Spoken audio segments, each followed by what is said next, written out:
अस्सलाम वालेकुम स्टूडेंट्स, कैसे हैं आप सब लोग। उम्मीद करता हूँ सारे के सारे लोग खैरियत से होंगे और अपनी ज़िंदगी में एकदम मस्त कर रहे होंगे।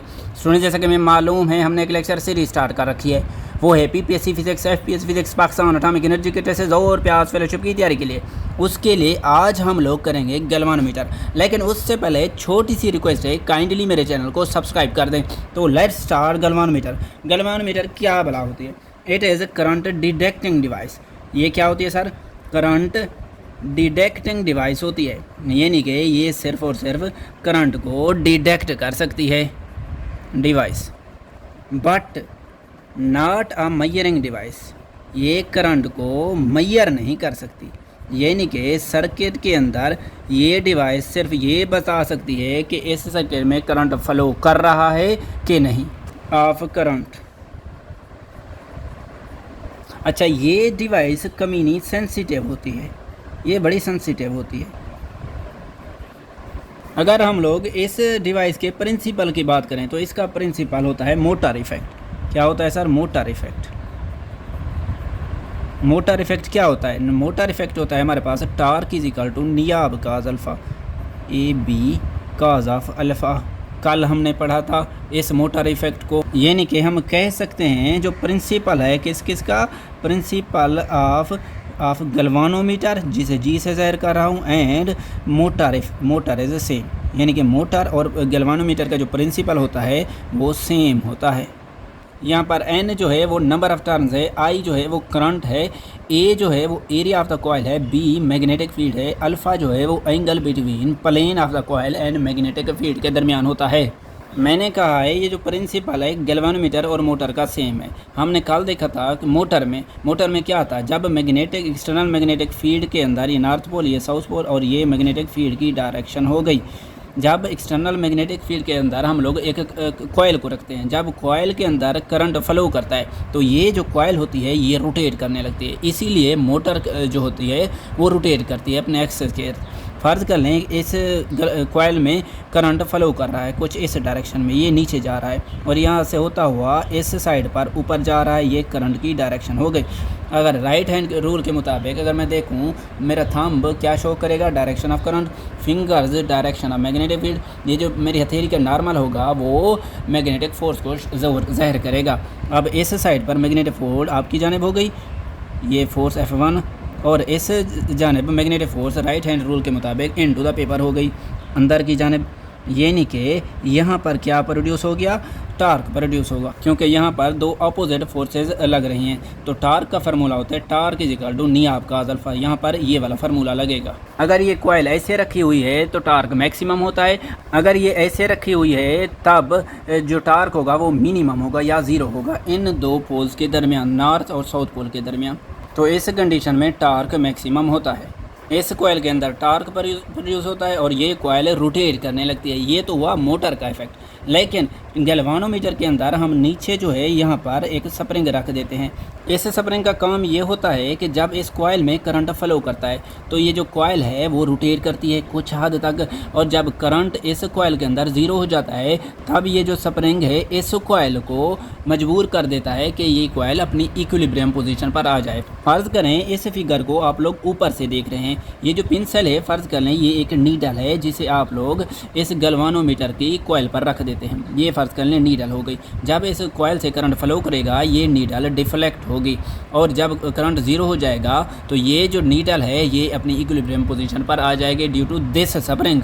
जितना ज़्यादा करंट फ्लो करता है इस कॉइल से नीडल जो है उतनी ही डिफ्लेक्ट होती है, और आगे यहाँ पर स्केल लगे होते हैं और वो स्केल बताते हैं कि ये जो नीडल है किस हद तक ही, यानी कि करंट इस कॉइल से कितना फ्लो कर रहा है उन स्केल की मदद से।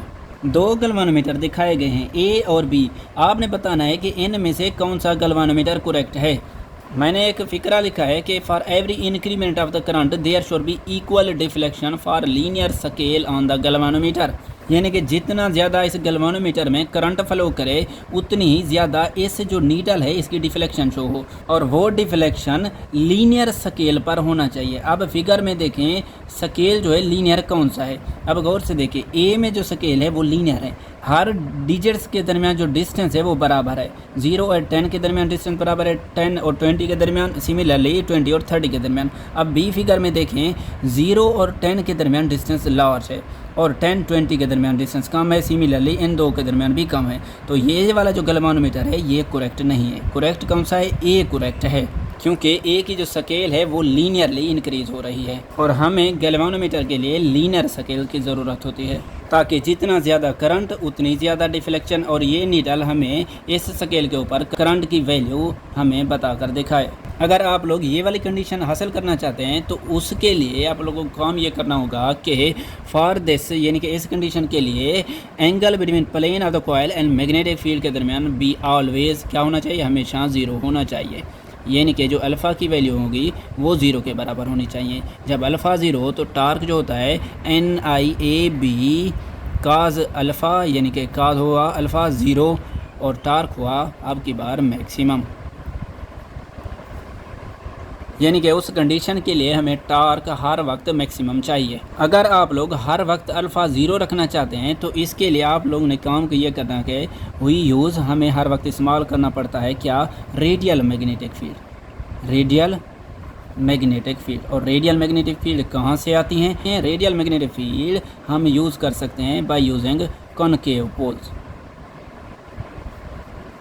कॉनकेव पोल्स इस्तेमाल करके हम लोग रेडियल मैग्नेटिक फील्ड हासिल कर सकते हैं, और जब ये हासिल कर लेंगे तब अल्फ़ा जो होगा वो हर वक्त 0 होगा और टार्क जो होगा वो भी हर वक्त मैक्सिमम होगा। अच्छा, कनकेव पोल्स क्या होते हैं? कनकेव पोल्स नॉर्थ और साउथ पोल के होते हैं, कुछ कनकेव शेप की तरह। इससे जो होता है मैग्नेटिक फील्ड होती है वो रेडियल होती है, यानी कि हर वक्त सेंटर पर होती हैं। इससे जो मैग्नेटिक फील्ड लाइंस हासिल होती हैं वो रेडियल मैग्नेटिक फील्ड होती है, यानी कि ये मैग्नेटिक फील्ड की डायरेक्शन टुवर्ड्स द सेंटर होती हैं। इससे फ़ायदा ये होता है कि ये जो प्लेन ऑफ द कॉइल है ये चाहे जैसे डायरेक्शन में हो उस वक्त प्लेन और मैग्नेटिक फील्ड के दरमियान जो एंगल अल्फ़ा होगा वो हर वक्त 0 होगा, ताकि हमें हर वक्त मैक्सिमम टार्क हासिल हो। वी नो जितना ज़्यादा करंट होता है गैल्वानोमीटर में उतनी ही ज़्यादा डिफ्लेक्शन होती है।